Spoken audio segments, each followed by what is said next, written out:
ГСП онлайн. Городские новости сейчас.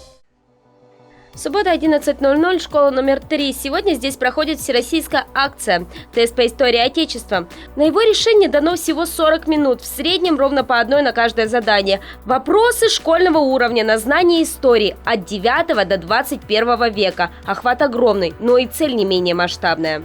Целью данной акции является проверка знаний наших граждан по истории Отечества, ну и, наверное, популяризация исторической науки.